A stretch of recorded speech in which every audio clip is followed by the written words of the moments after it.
dans le temps des déménagements, on s'est dit qu'on allait le concept et qu'on va analyser les stratégies marketing de Ikea. Fait qu'on va commencer avec Jus qui va nous parler de l'histoire de où part Ikea.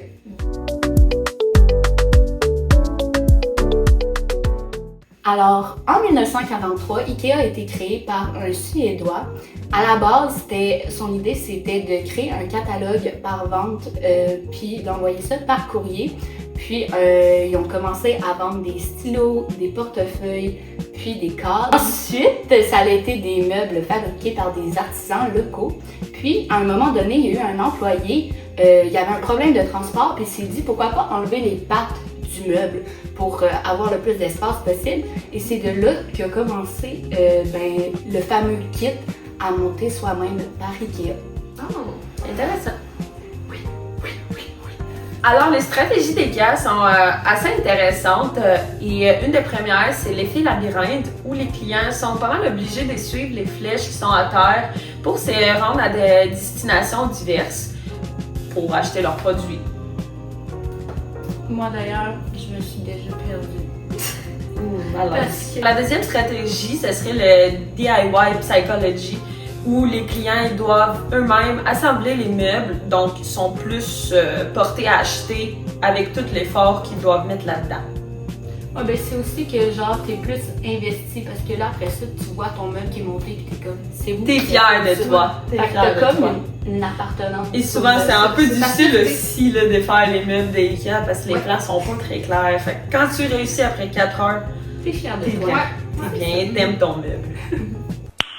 Nice. Et finalement, la troisième stratégie, ce serait l'autocueillette où les gens, ils vont, quand ils finissent leur parcours de labyrinthe, comme j'ai mentionné avant, ils vont aller chercher leurs meubles eux-mêmes et ça va permettre de diminuer les coûts de main-d'œuvre, le temps d'attente et c'est juste moins de...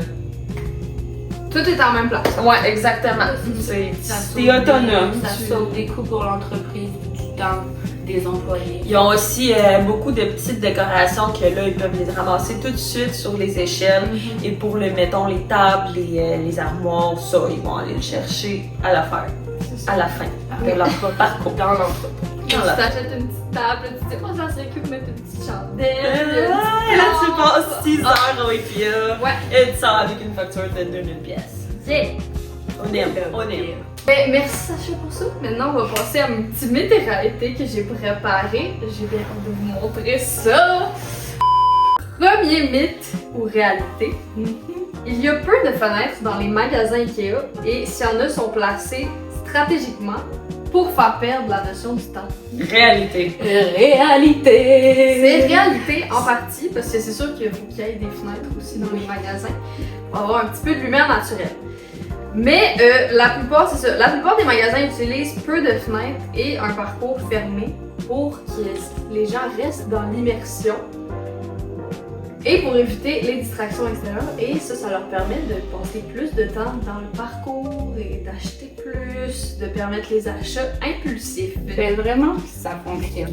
Deuxième mythe ou réalité, les boulettes suédoises sont un outil marketing. Réalité. Oui, ok, c'est vrai. Le restaurant, il va prolonger le temps parce que, tu sais, il est comme à quelque part dans le parcours. Puis là, ben, t'arrives, là, tu sens les boulettes suédoises, tu sens.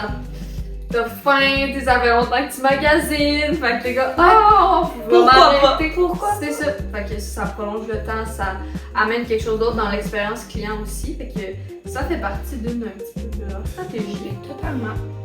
Troisième mythe ou réalité. Le nom Ikea vient de I know everything about furniture. Non. Mais Excusez. non. Ok, celle-là c'était pas tant bon, mais Non. c'est pas grave. Le nom de l'entreprise Ikea vient pas de ça. Il vient de le I et le K viennent du nom du fondateur qui sont ses initiales. Je vais pas le prononcer parce que je vais le massacrer. Ouais. Puis le E c'est sa ferme natale. Je vais pas le prononcer une fois de plus. Et le A, c'est son village natal. Fait que vraiment, ça vient de lui, du fondateur. Quatrième mythe ou réalité, l'effet Ikea est un véritable concept étudié en psychologie. Réalité. Voyons, je je pensais que j'avais fait des difficiles. Non. Mais oui, parce qu'il y a des chercheurs qui ont démontré que les gens valorisent davantage, comme on l'a dit tantôt, les objets qui vont contribuer à fabriquer eux-mêmes. Fait que l'effet IKEA, c'est considéré comme un biais cognitif qui décrit qu'on accorde plus de valeur à ce qu'on construit. C'est ça. Exactement. Cinquième mythe ou réalité, qui est le dernier, malheureusement. Les noms des meubles IKEA sont aléatoires et ne veulent rien dire. Mythe! Mythe. Et oui, c'est un mythe. Parce que les noms des meubles IKEA ne sont pas choisis au hasard, ils ont été inventés par le fondateur, encore une fois, qui était, lui, dyslexique. Fait que lui, pour remplacer les codes numériques, il a utilisé un système de mots scandinaves. Donc, par exemple, les canapés et chaises, ça va être des lieux et des villes de Suède, les lits, des lieux géographiques de Norvège, les tapis au Danemark, tu sais. Il est allé, c'est quand même intelligent comme... Très créatif, Ouais, mettons. oui, au lieu d'utiliser Très des original, codes, des des trucs...